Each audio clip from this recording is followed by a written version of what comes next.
Hello అండి, అందరికీ నమస్తే. ప్రస్తుతం మనతో పాటు హైకోర్టు అడ్వకేట్ మధు శర్మ ఉన్నారు. ఆయనతో మాట్లాడదాం. నమస్తే సార్. నమస్తే అమ్మా.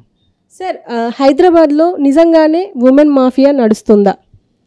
హైదరాబాద్లో ఉమెన్ మాఫియా నడుస్తుంది అనే దానికన్నా దీన్ని ఎలా చెప్పొచ్చు అంటే, నిజంగా అంటే ఒకప్పుడు ఆడవాళ్ళ పరిరక్షణ కోసం చేసినటువంటి చట్టాలు ఇవాళ మగవాళ్ళకి యమపాశాలుగా మారాయి అని చెప్పడంలో మాత్రం అతిశయోక్తి లేదు. ఎందుకు ఇది నేను చెప్తున్నానంటే, ఎస్ మీరన్నట్టుగా కొంత వే బ్యాక్ మనం కొంత పీరియడ్ వెనక్కి వెళ్ళుంటే కనుక, ఒక 25 years అలా వెనక్కి వెళ్ళుంటే కనుక, నిజంగా అప్పటి డౌరీ సిస్టమ్ కానీ, అప్పుడు సొసైటీలో మేల్ డామినేటెడ్ సొసైటీ పూర్తి స్థాయిలో ఉండటం కానీ, వాళ్ళ ప్రొటెక్షన్ కోసం చట్టాలు రావాల్సిన నెసిటీ ఆ రోజుల్లో వచ్చింది. కానీ ఇవి ఏవైతే ప్రొటెక్షన్ కోసం చేసినటువంటి చట్టాలు కానీ, ఏవైతే వెసులుబాట్లు వాళ్ళ కోసం కల్పించారో, ఇవాళ అవి తిరిగి యమపాశాలుగా మారి గుచ్చుకుంటున్నాయి. ఇదొకటనే కాదు, అంటే ఇవాళ పెళ్ళి అయిన తర్వాత ఆడపిల్లలు మగవాళ్ళ మీద కానీ, వాళ్ళ అత్తమామల మీద కానీ పెట్టే కేసులు ఒక రకమైతే, ఇవాళ కొత్తగా ఇవాళ హైదరాబాద్లో పెరుగుతున్న ట్రెండ్ ఏంటంటే, ఇవాళ హాస్టల్స్లో ఉంటున్న పిల్లలు ముఖ్యంగా గమనించుకోవాల్సింది మనం హాస్టల్స్లో ఉన్న పిల్లలు. ఇది ఎందుకని నేను చెప్తున్నానంటే, ఇవాళ ఎక్కడెక్కడి నుంచో మన హైదరాబాద్ నగరానికి చేరుకుంటారు పిల్లలందరూ. అంటే డిఫరెంట్ ఏరియాస్ ఒకటనే కాదు, చుట్టుపక్కల తెలంగాణ అవ్వచ్చు, మీరు ఆంధ్ర రెండూ తీసుకోండి, వేరు పల్లెటూళ్ళు అవ్వచ్చు, టౌన్స్ అవ్వచ్చు, సిటీస్ అవ్వచ్చు, వీటన్నిటి నుంచి వచ్చి హైదరాబాద్కి వస్తారు. ద మెయిన్ పర్పస్ హైదరాబాద్కి వచ్చేది ఏంటి? గ్రాడ్యుయేషన్ అయిపోయేటప్పుడు, గ్రాడ్యుయేషన్ అయ్యాకనో లేదా గ్రాడ్యుయేషన్ చేస్తున్నప్పుడు వస్తారు. మెయిన్ పర్పస్ హైదరాబాద్ వచ్చే రీజన్ ఏంటి? వీళ్ళు బాగా చదువుకోవాలి, మంచిగా సెటిల్ అవ్వాలి, ఈ 2 పాయింట్లు.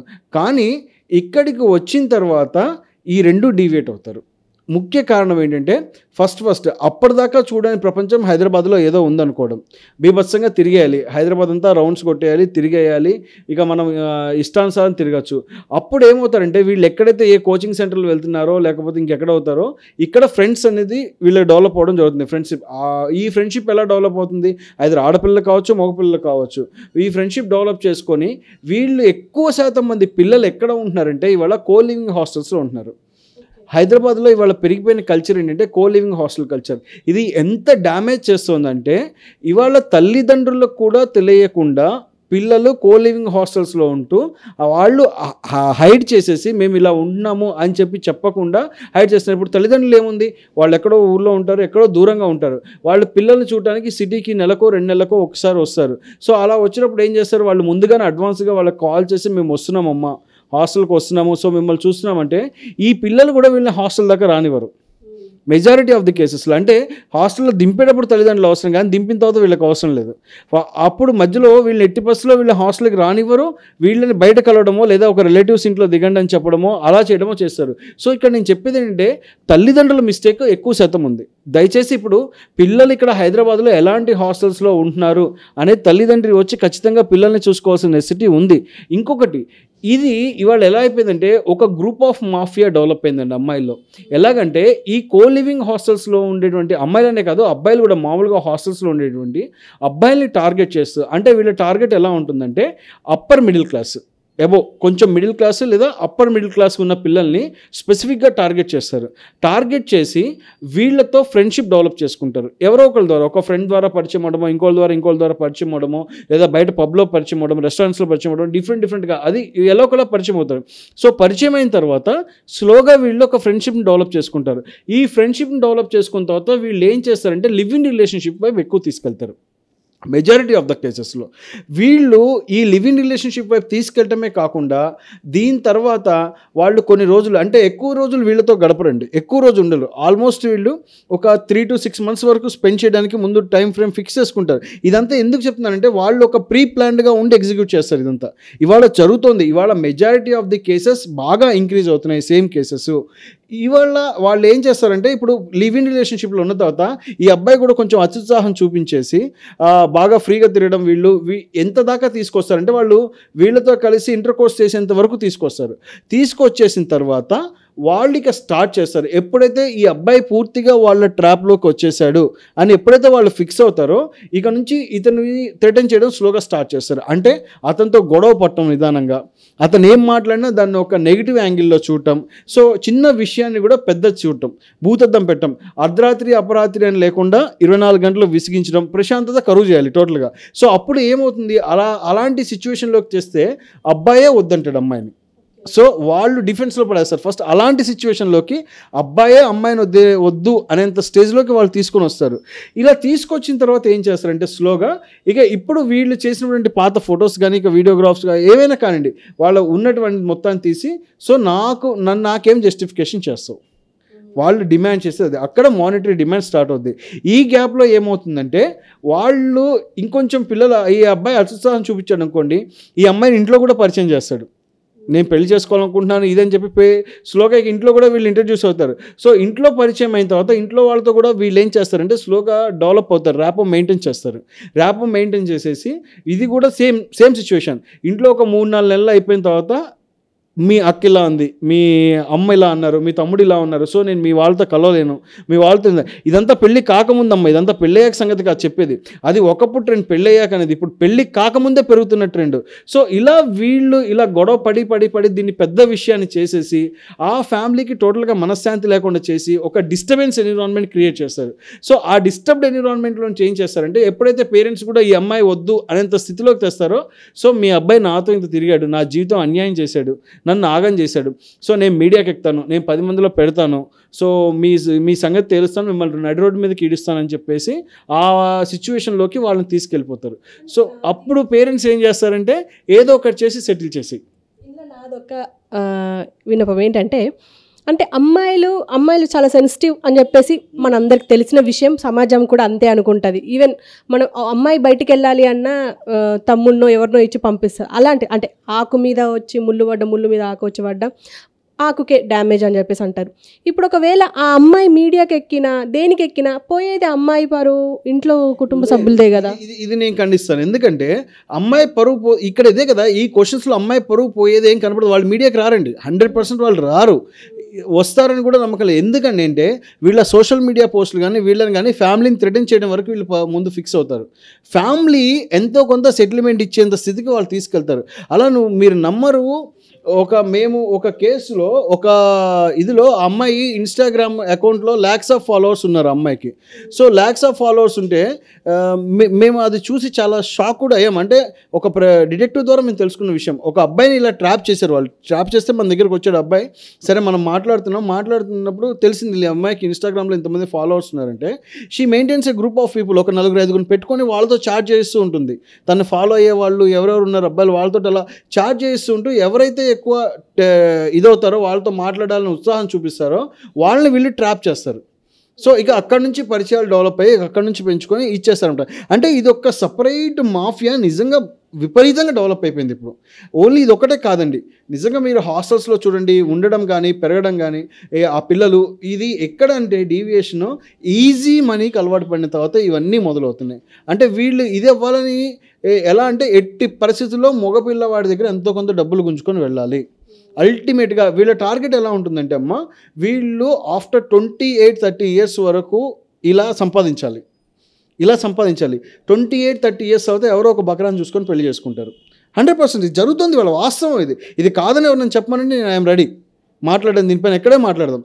ఎందుకంటే 28-30 తర్వాత వీళ్ళు మళ్ళీ ఇంకొకరిని పెళ్లి చేసుకొని మళ్ళీ అతనితో గొడవపడి మళ్ళీ ఒక విడాకులు వేసి అతని దగ్గర యాలిమోనీ డిమాండ్ చేయాలని ఇవాళ జరుగుతోంది. కోలివింగ్ హాస్టల్స్లో ఇవాళ 100% జరుగుతోంది. ఇవాళ హైదరాబాద్లో స్టేషన్స్కి రాకుండా సెటిల్ అయ్యే కేసెస్ ఎన్నో ఇవి బయట సెటిల్ అవుతున్నాయి ఈ కేసెస్ అన్ని. దీంట్లో తప్పు ఎవరిది అని నన్ను అడిగితే నేను ఆడపిల్లలు తప్పని అస్సలు నేను చెప్పను. ఇందులో తప్పు ఎవరిది అంటే నేను మగపిల్లలదే అంటాను. జాగ్రత్తగా ఉండాల్సింది వాళ్ళు ఏదో 2-3 సార్లు మెసేజ్ పెట్టారు, పలకరించారు, ముక్కు మొహం తెలియదు, ఎక్కడో ఇన్స్టిట్యూట్లో పరిచయం అవుతారు. 3 నెలలు 6 నెలలు ప్రేమలు, పనికి వాళ్ళ ప్రేమలు, 3 నెలలకి 6 నెలలకి వీళ్ళకి పరిచయము, ప్రేమ, తర్వాత వీళ్ళతో కలిసి ఉంటాం, దానికే వీళ్ళ తల్లిదండ్రులు ఎదిరించేంత వెళ్ళటము. ఇదంతా ఇక ఒక వాళ్ళ ట్రాప్లో పడిపోయి వాళ్ళు ఏదైతే ప్రీ ప్లాన్డ్గా అనుకున్నారో దాన్ని ఎగ్జిక్యూట్ చేయించుకునేంత లెవెల్కి వెళ్ళిపోతారు వాళ్ళు. మీ నెంబర్ ఒక కేసులో అయితే ఆ అబ్బాయికి ఇక్కడ హైదరాబాద్లోనే పరిచయం అయింది. ఆ అమ్మాయి ఆల్మోస్ట్ పరిచయం అయిన తర్వాత ఎక్కడో కోచింగ్ ఇన్స్టిట్యూట్లో ఎక్కడో పరిచయం అయ్యారు. సో చాలా షార్ట్ పీరియడ్లోనే వాళ్ళు పెళ్లి చేసుకోవడం జరిగింది. సో చేసుకొని ఈ అమ్మాయి చదువుకి నేను హెల్ప్ చేస్తాను అంతా, మీరు ఫినాన్షియల్గా నేను హెల్ప్ చేస్తాను అంతా అని చెప్పేసి ఈ అమ్మాయి కెనడా వెళ్ళడానికి చాలా హెల్ప్ చేశాడు. అబ్బాయి కెనడా వెళ్ళేంత వరకు తినే మానిటర్లీ బేర్ చేశాడు, కొంత వాళ్ళ పేరెంట్స్ దగ్గర డబ్బులు తీసుకుంది, చాలా వరకు ఇతను పేర్ చేశాడు. ఈ అమ్మాయి కెనడా వెళ్ళిపోయిన తర్వాత ఫోన్స్ ఇక అందుబాటులో లేదు ఈ అబ్బాయికి.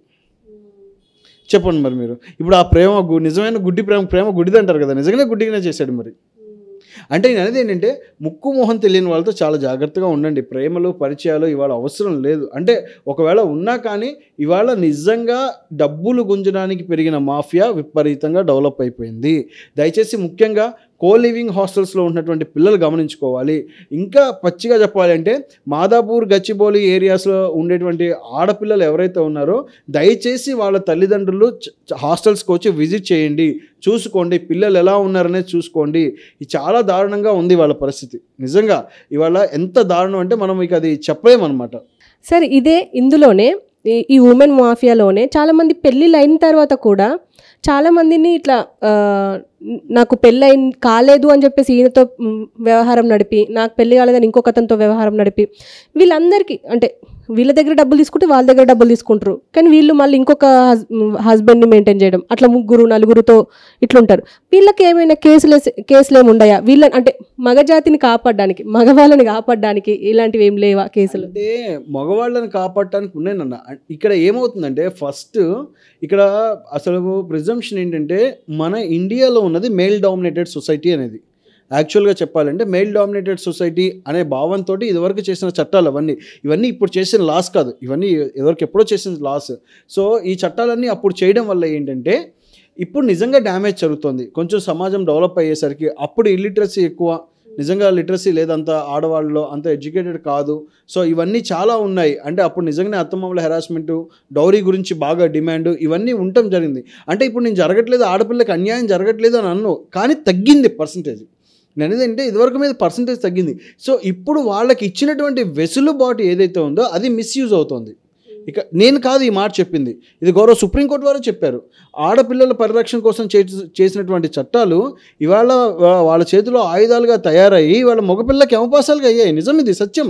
పెళ్ళి అయిన తర్వాత కూడా అంటే ఇవాళ ఎలా అయిపోయిందంటే మెజారిటీ ఆఫ్ ది టైము ఎక్కువ శాతం వీళ్ళు ఆఫీసులోనే ఉంటున్నారు. ఆఫీసులోనే ఎక్కువ టైం స్పెండ్ చేస్తారు కదా, మార్నింగ్ వెళ్ళి వాళ్ళ ఈవినింగ్ వరకు. ఇప్పుడంటే వర్క్ ఫ్రమ్ హోమ్ వచ్చింది, అయినా కానీ వాళ్ళ ఆఫీసెస్కి రండి అని కాల్ వస్తుంది. ఆఫీసెస్ టైంలోనే వీళ్ళ కొలీగ్స్తో పరిచయం అయినా కానీ, కొలీగ్స్తో బయట తిరిగినా కానీ, సో హస్బెండ్ నచ్చకపోతే కనుక వాళ్ళు they are free to move with anybody అన్నట్టు అయిపోయారు. ఇవాళ అలా జరుగుతుంది, ఇవాళ ట్రెండ్ మారింది.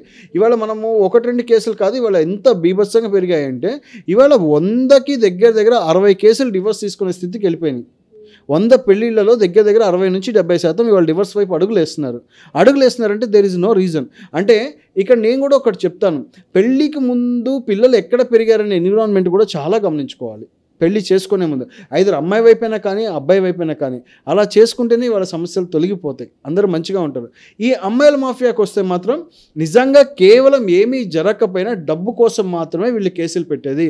అలాంటి సందర్భంలో వీళ్ళ మీద ఏ నెపం లేకుండా, అంటే ఏ తప్పు లేకుండా అనవసరమైన కేసులు, అంటే 498 కావచ్చు, లేదా డౌరీ ప్రొహిబిషన్ కింద కావచ్చు, లేదా ఇక్కడ ఎక్కువ శాతం పెట్టేది ఇప్పుడు చీటింగ్ కేసు పెడుతున్నారు. పెళ్లి కాకముందు ఉన్న పిల్లలు ఏం చేస్తున్నారంటే స్టేషన్కి వెళ్ళిపోయి చీటింగ్ కేసు పెడుతున్నారు వితౌట్ ఎనీ రీజన్. ఈ చీటింగ్ కేసెస్ కావచ్చు, అలా చాలా కేసెస్ ఉన్నాయి, మనం చేసినవి కూడా చాలా ఉన్నాయి. అంటే ఇంకా ఏంటంటే అసలు పెళ్ళైన తర్వాత భార్య భర్తనేమో బెంగళూరులో ఉంటారు, అత్తమామలు ఎక్కడో ఏ నిజామాబాద్లోనో, వరంగల్లోనో, ఖమ్మంలోనో, విజయవాడలోనో ఉంటారు. సో వీళ్ళు అసలు పాపం అక్కడ దాకా పిల్లల దాకా వెళ్ళటము చూడటం కూడా లేదు. ఈ అమ్మాయి అబ్బాయితో గొడవపడి వచ్చేసింది అనుకోండి, ఇన్ కేసు తన పుట్టింటికి వచ్చేస్తే ఇక్కడ అసలు సంబంధం లేని అత్తమామల మీద కూడా కేసు పెడతారు. అంతే కదా, ఇప్పుడు అసలు వాళ్ళ కాపురంలోకి వాళ్ళు తొంగి చూడలేదు, అక్కడ లేని కూడా లేదు వాళ్ళతోటి, అయినా సరే వాళ్ళ మీద కేసులు పెడతారు. ఎందుకు? ఆ కేసులు నిలబడేవి కాదు, అవి చెల్లే కేసులు కాదు, అలాంటివేమీ నిలబడవు. ఏంటంటే బెదిరించిస్తే ఏదైనా డబ్బులు వస్తాయి. దీనికి ఇంకొక కారణం కూడా చెప్తున్నాను. ఈ డబ్బు పిచ్చి పెరగడానికి కారణం ఏంటంటే పెళ్ళిళ్ళు చాలా లావిష్గా జరగడం ఫస్ట్ పాయింట్, చాలా విపరీతమైన ఖర్చు పెట్టి పెళ్ళిళ్ళు చేయడం. సో దీన్ని ఏమవుతుంది, పంతంగా తీసుకుంటుంది. ఆడపిల్ల నేను ఉండలేనని చెప్పిన తర్వాత అలా అయితే అలాగా పెళ్లి ఖర్చు పెట్టిన డబ్బు అంతా రావాలి కదా, వెనక్కి వచ్చేయాలి కదా అని చెప్పేసి ఆడపిల్ల తల్లిదండ్రులు అనుకోవడం. సో ఇది ముఖ్యమైన కారణం. ముఖ్యంగా ఇవాళ ఉన్న విడాకుల కేసులో డబ్బు డిమాండ్ కూడా పెరగడానికి ఇది కూడా ఒక ముఖ్య కారణంగా చెప్పుకోవచ్చు.